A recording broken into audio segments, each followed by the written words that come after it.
Welcome back to the Bro Show, your premier destination for all the best picks in NFL and college football. I'm Jake alongside Chad, and today we have a special college football only edition talking about all the relevant conference championship games. Chad, the playoffs are so close. This is the last week for any team to really impact their standing, impact their chance to get a bye. But it seems like the playoffs, for the most part, are pretty set. Bama looks like they're going to be in, to the chagrin of many. But the SEC champs will not be Alabama. It will be either Texas or Georgia. That's the first matchup we're talking about today in the SEC championship game. A rematch from earlier on in the season where Georgia absolutely smoked Texas. So if Georgia smoked Texas week 1 at Texas, mind you, why is Texas a 2.5-point favorite here? Let me ask you that question. Very great question. Very sketchy line here. Definitely makes me think that Texas is the play. I am riding here with Texas. You know, they obviously looked very poor against Georgia in that first matchup, but it is very difficult to beat the same team twice in one season. Looking back since 2000 in rematches, the team that won the first game is only 43-35. And I know that's a winning record, but keep in mind, this is supposed to be the better team because they won the first game. So after the rematch, it's almost a 50% chance that you're going to lose outright. Texas getting points here.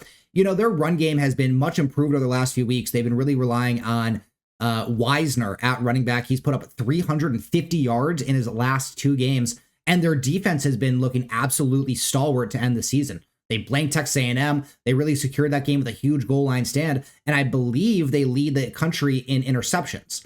So this is a really strong defense, and we know all the offensive talent they have. The reason they got smoked by Georgia was they had 3 early turnovers that Georgia was able to capitalize on, and that led them to a 23-0 lead. I think Texas is going to play much more, I don't want to say conservative here, but they're going to be much more focused on protecting the football, leaning on the run game, and relying on their defense. And most importantly, it is the rematch. They know what to look for on the film. They know the pain they had, the anguish they had losing to Georgia. And I think in their first season in the SEC, Texas takes home the SEC championship. Yeah, I'm going to ride with you here. I think you said they're given 2.5. Same thing. It's really difficult to beat the same team twice. You've seen that across the conferences this season, and now we've got several matchups in these conference championships where these guys are playing each other again, which is going to play into some of my picks later on. But, Georgia beat Texas in Austin, like you said, by 2 scores early in the season, went up 23-0 into the game, 30-15, I think is what it was. And the big talk this week, while everyone at South Carolina and Bama and Ole Miss and Miami and everywhere is, what have you done lately? How did you finish the season? And you look back the last few weeks, Georgia struggled against UMass in the first half 2 weeks ago. They ended up, blowing them out, but that first half they looked terrible. And then you fast forward to Georgia Tech, and Georgia Tech takes them to 8 overtimes and had multiple opportunities to win the game during that overtime. They just, didn't look great on defense. Now, Beck looked much better. I kind of made fun of him the week before, but he looked much better and seems to have a little bit of momentum. And that's not to take away from Georgia Tech. They've had a good season at 7-5, including a win over number 12 Miami. Currently number 12 Miami. They were, I think, number 4 when they beat them. Then they beat Tennessee, who lost to Arkansas, which is, bad. And then they lost in Oxford, which is, a pretty tough environment. Lane Kiffin's offense this season's been fantastic. Their defense has been pretty good as well. So not a huge knock, but they did lose. And those were their last 4 weeks. Then you look at Texas. Texas completely shut down A&M. They beat Arkansas in Fayetteville. Now, I did say that Tennessee losing to Arkansas was a bad loss, but beating Arkansas in Fayetteville, Arkansas has had a better second half of the season, I would say, especially with Taylor Green. But moving on. And then they beat Florida, who's been a completely different team in the second half of the season with wins over LSU and Ole Miss late. So right now, I have to say that Texas has the momentum. And then I'm going to couple that in with the fact that, Georgia beat them. It's difficult to do. I'm assuming, Arkansas hasn't been in the SEC championship in so long. People are going to assume this is going to be a home game for Georgia in Atlanta. But Texas is going to travel. They're going to show up. And it's a weird line. So let's run with the weird line. Agreed. And to correct my earlier, I said Texas was first in the country in interceptions. They're actually third. A big mistake there, but still very, very strong defense. We're both on Texas, though. I like this pick a lot. Yeah. All right, let's move over to the Big Ten championship game. Not a rematch here. There are 18 teams in the Big Ten now, so you only play half the conference in a given year. So moving forward, I think we're going to see a lot of these first-time matchups in the Big Ten conference championship game. My Indiana Hoosiers got robbed, the same record as Penn State, but losing the tiebreaker. Very, very sad times. Would love to see IU here in Indianapolis for the Big Ten championship game. But we got Oregon, we got Penn State, -3 for the 3.5 for the Ducks. What do you like here? I don't have a huge analysis on this. I'm gonna steal from the CT tweet eye test here. Both of these teams, and again, we're sick of talking about strength of schedule. Both these teams kind of had a cakewalk this year in their schedules. I think Oregon just simply easily handles Penn State. I think Oregon has the better offense, and when it comes down to it, I'm going to put my money on Dylan Gabriel. He's probably going to be one of the finalists, I would assume, in the Heisman. He has no shot at it at this point with two guys that are doing generational things right now. But I'm going to put my money on Gabriel. I see Oregon is pretty heavily favorited so far. With the majority, I think 80+% on Oregon right now. But Vegas has kind of been taking some lashings this year in these past few weeks. So I'm not necessarily scared of that. And it's going to be one of two things. I think Oregon either blows them out or Oregon loses. And I think Oregon's going to blow them out. The way I look at this game is I look at the over-under total, 49.5. And Oregon has scored 30-plus points in every single Big Ten game, with the exception of against Wisconsin a couple weeks ago when they were on the road. They only scored 16. But generally speaking, you can kind of pencil in Oregon for 30. So with an over-under of 50, right, they're kind of saying this is more of a 27-24 type game. We think that Oregon's offense is going to be not as productive as they've been against other teams, including, Ohio State, who's a ranked team. Michigan, they scored 38 points against. They still have a strong defense, as we saw last week against Ohio State. So I feel like the number's kind of telling us there's going to be a lower scoring game, which probably does favor Penn State. They do have the better defense in my mind. But I also think that Penn State's offense is going to struggle if they fall too far behind. This is a team that likes to play with a lead. They like to play leaning on their running game. And if they do have to play from behind, it's going to be totally incumbent on Drew Aller to make a lot of big plays, which I'm not saying he's incapable of doing so, but we definitely have seen that Penn State prefers to run the ball and play solid defense, and that is their pathway to victory. I think this is a very tough game to call on a 3.5-point line. It feels like this is going to be an Oregon by 3 kind of spot. So I guess I'm leaning Penn State at the plus 3.5, but this is going to be a very, very tricky one to call. Should be a fun game, though. All right, let's move on to the Big 12 championship game. Another new team in their conference. This is now 3 conference championship games in a row we've talked about where a first-year team is in that conference championship game. We got Texas, we got Oregon, and now we have Arizona State. And they're probably the most impressive out of all those 3 teams moving into a conference. They were expected to be at the very bottom of the division this year. They are expected to be not a very good football team. Instead, they only have 2 losses. They are threatening to make it into the college football playoff. The winner of this game will be in the college football playoff. And I like Arizona State in this game to get it done. They're playing super, super hot football right now. They're very, they have one of the best running backs in the country in Cam Scatterbo. He has 6 touchdowns on the ground in the last 2 weeks. He's playing absolutely phenomenal football. He is impossible to tackle one-on-one. He's huge. He's strong. He's an absolute powerful back who's got speed to break away too. He can do it in the run game. He can do it in the pass game. And they're going to need him to do it in the pass game as Arizona State's number 1 receiver, Tyson, is out for this game. He is by far, the leading receiver on the team. The line dropped from 2.5 to 2 as a result of him being out, which I think is a fair line move, right? You lose your number 1 receiver, you drop a half point. But I still think that Arizona State has enough firepower to get it done, specifically behind Scatterbo. Iowa State, I don't think is that overall solid of a team. I like Rocco Becht, but I'm relying on the hot Arizona State team led by Sam Levitt, led by Scatterbo, led by head coach Kenny Dillingham, who I don't know if you saw this, but he did receive a fat bonus this season and gave every dime of it to his assistant coaches. That's great for team morale. That's great for, getting the guys fired up. I love everything they're doing over there at Arizona State. I'm picking them to make the playoffs. I'm picking them to beat Iowa State. Let's go Sun Devils.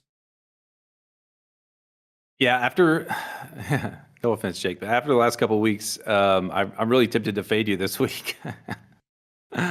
0-3 last week. Whoopsie. But between Texas and Arizona State, I'm going to agree with you here as well. You look at Arizona State this year, 10-2 against the spread so far this season. You mentioned Dillingham. He's been great. He's done wonders for this program, and it's no wonder when you look at his resume: OC at Memphis, Auburn, Florida State, and then Oregon. And now he's here, head coach. So I really like what he's done with these guys. This was a total shocker for me. You and I had Arizona kind of being the no, I won't say powerhouse, but one of the teams that made the playoffs, one of the teams that we bet on their over and wins this year. And Arizona State was not on my radar. Then you watch freshman Sam Levitt. He's been great this year. You mentioned Cam Scadaboo running the ball. Big guy. A lot of yards this season, a lot of touchdowns. I heard some guys mention that he's really worked on his speed this year, and you can really tell. But both teams finished strong. ASU beat 2 top 25 teams in Kansas State and BYU in the last 3 weeks. But Iowa State also beat Kansas State last week and Utah the week before, which is no slouch. But for me, and I'll mention this throughout the show, I think it comes down to momentum, and I think the Arizona State has the momentum. I like the coaching over them, and I like Sam Levitt in this game. Even though he's lost his number one, he still has 2 and 3 that have had outstanding years. So I'm going to follow you here. I'm going to go Arizona State with you. Well, if you want to ride with us on Arizona State or any of the games we talk about in this video, or any games from your favorite league, whether it be NBA, college basketball, college football, NFL, hockey, MMA, go to BroThrow.com/YouTube to sign up for free today. Get to place all your action on whatever games you want. No juice. There's plus 100 odds on every single over, under, and spread. The best price anywhere on the market. So go to BroThrow.com/YouTube today to sign up. Chad, let's move on to the last of the Power 4 conference championship games.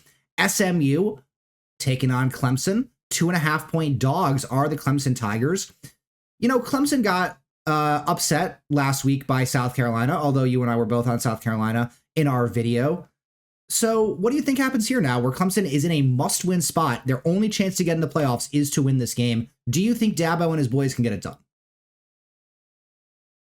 Yeah, I really struggled with this game. I really have liked what SMU's done this year, and Clemson traditionally, or at least in the last several years, has been one of those teams that seems to start slow. Their offense seems to not be able to get it going, and then as the season progresses, they really start to connect, right? But I'm going back to what have you done lately, right? And I'll start with Clemson. So, like you mentioned, they lost to South Carolina last week, who admittedly has been one of the strongest finishes to the season. Sorry Gamecocks, but you didn't get screwed. No national championship team has ever had 3 losses. Also looking at you, Bama, you lucky sons of bitches. But anyway, South Carolina finished with 6 wins, including over Oklahoma, A&M, Vanderbilt, Missouri, and Clemson, obviously last week. Clemson doesn't have a ranked win this season. They got smoked by Georgia in week 1. But again, they're a team that gains momentum as the season goes along, especially under Dabo. So I really can't knock them too much against that SC loss, who has one of the most dynamic freshman quarterbacks, in the league. Norris Ole Sellers, as I've been calling him. And also I poo-pooed on Cade Klubnik earlier in the season when I said he's really not an upgrade from DJ. But even with a kind of a soft schedule, Cade's had a really outstanding year throwing the ball. 3,000 yards, 29 touchdowns, and a five interception line, which is really pretty solid. Clemson, SMU are pretty evenly matched on defense. The defensive side of the ball, both giving up roughly 20 points per game. So I'm going to call that a wash. If gun to my head, I'd say Clemson in these big games, they traditionally have a really solid defensive line. I think their secondary struggled this year, which has been a problem for them in the last few years. But I'm going to give them both, an even match here. Now, both SMU and Clemson played Louisville with different outcomes. Obviously, SMU beat Louisville. Clemson lost to Louisville, both at the similar time in the season. And Kevin Jennings has been really good this year. Kind of a sneak up on us this year, which I don't think SMU is going to sneak up on anybody next year. Similar year to Cade, with a line of 2,700 yards, 19 touchdowns, 7 interceptions. But their teams had a lot more success running the ball this year. So I want to give a quick shout out also. My buddy Phil Jacobs, who's holding a 22-1 ticket on SMU to win their conference. He put 2 futures in this year. One was for Vandy to have the over in their wins and SMU to win the conference, which is pretty awesome. So good for you, Phil.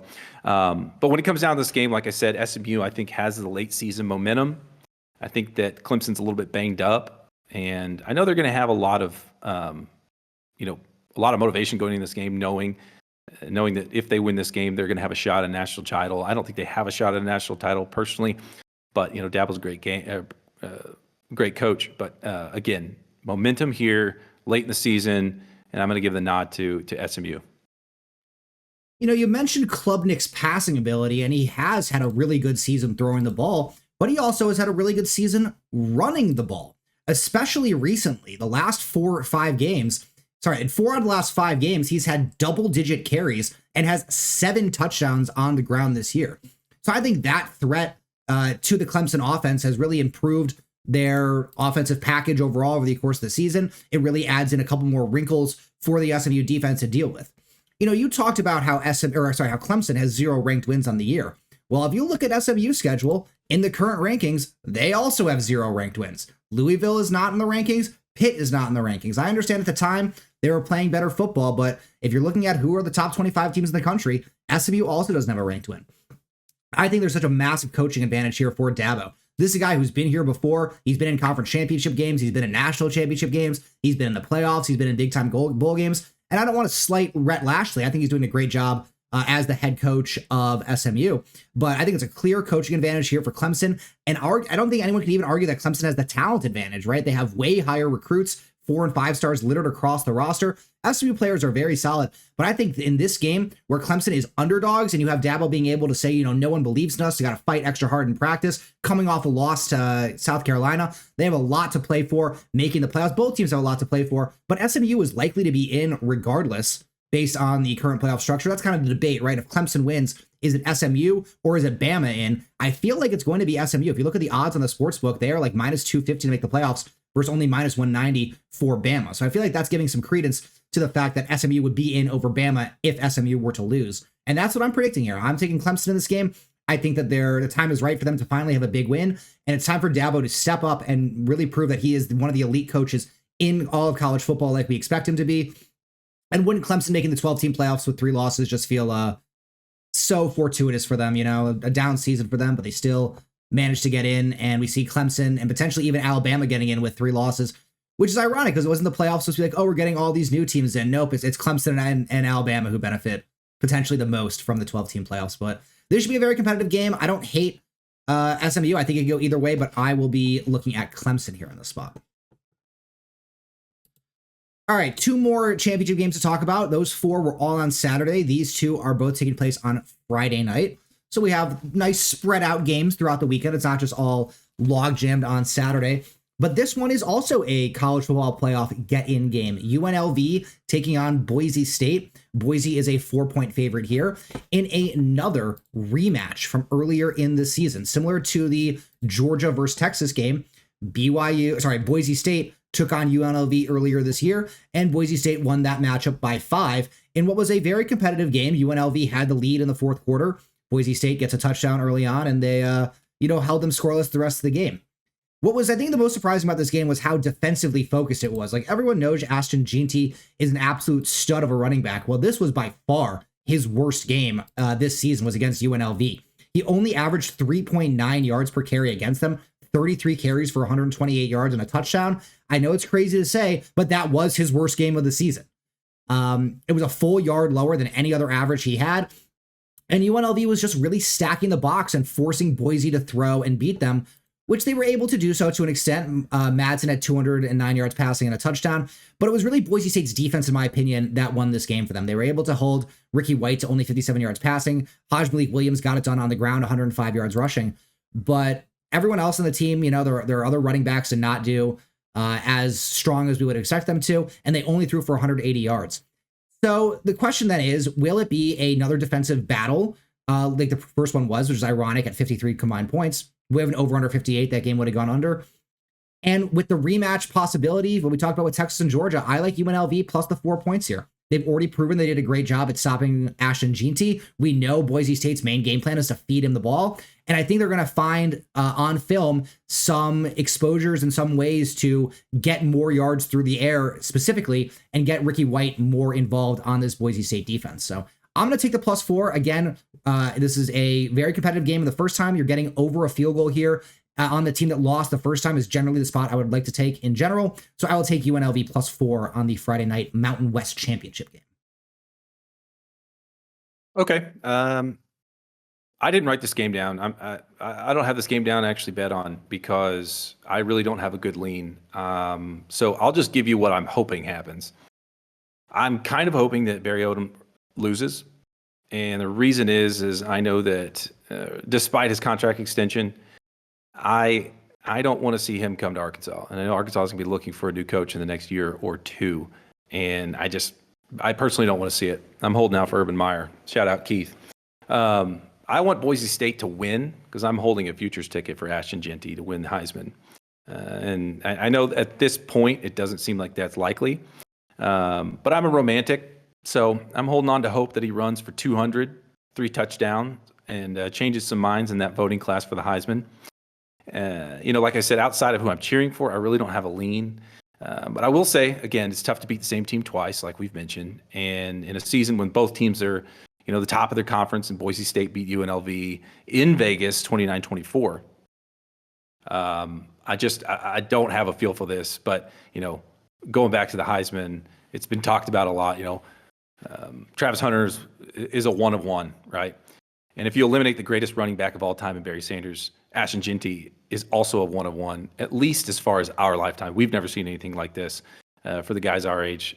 So both guys have incredible accomplishments this year. And so I'm going to be cheering for Boise State and Ashton Jeanty for my own pocketbook.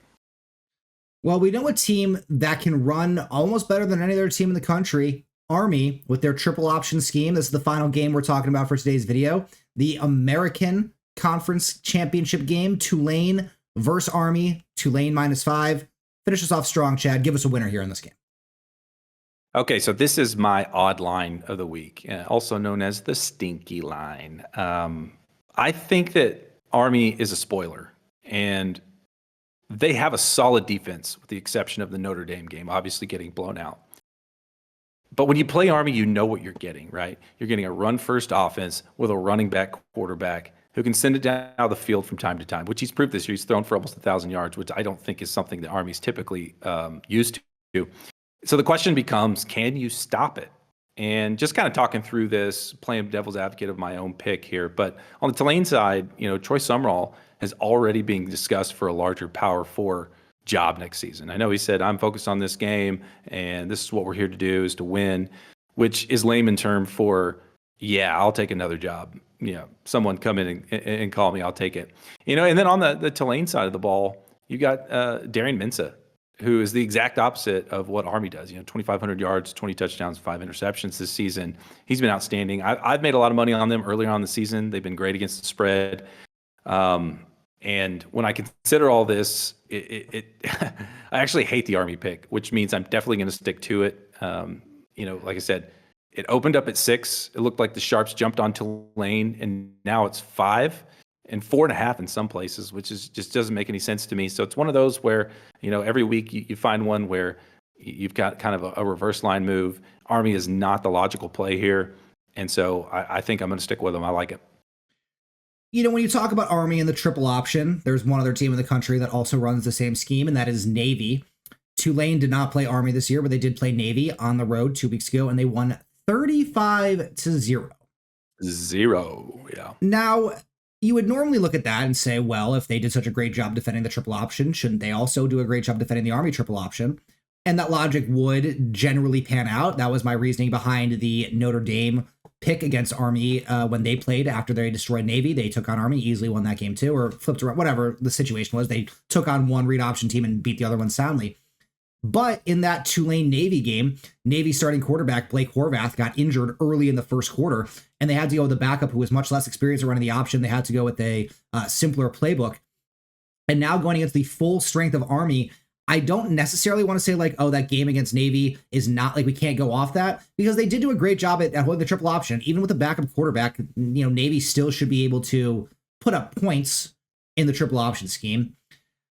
But I do think the play is also Tulane. They show that they can do a good job stopping the triple option. And most importantly, when you have experience against that, they have a full week to only practice that on defense. And they do have a very, very strong offensive side of things as well. Darian Mensah, really good quarterback. Mekhi Hughes, one of the top running backs in the country, 1,300 yards rushing and 15 touchdowns on the ground. So I think that Tulane is going to be able to put up points in this game. And as long as their defense is not just getting absolutely gashed by the option, which I don't know there's a reason to expect them to, given their first performance against Navy, I think that they should be able to take care of business in this one as well. That is going to do it for this edition of the Bro Show Conference Championships. Pretty sure we just gave you 6 winners. So if you want to tail us again on any of the plays we talked about, go to brothrow.com/YouTube to sign up for free today. Chad, anything you want to leave the viewers with before we go on this one? Yeah, a couple things. First of all, I was just kind of curious what you think about in the other games like Jacksonville State and Western Kentucky.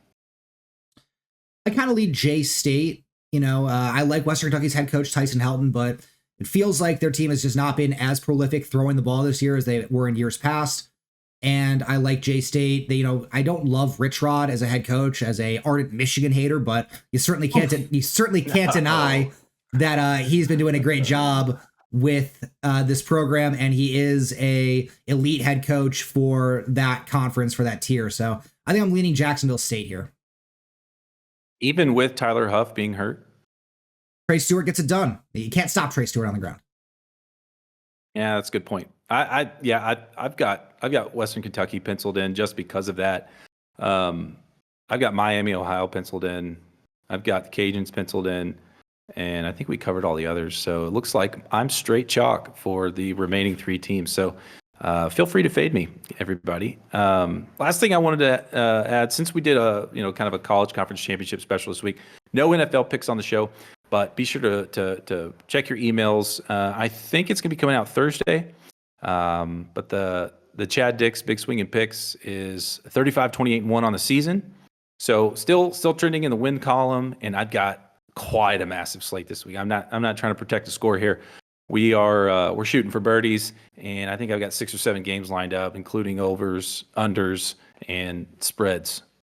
Well, get subscribed to the newsletter for that. And of course, if you want to take any action, brothrow.com/YouTube. Appreciate all you guys. Let's have a great conference championship week, and we'll see everybody in the next one. Peace.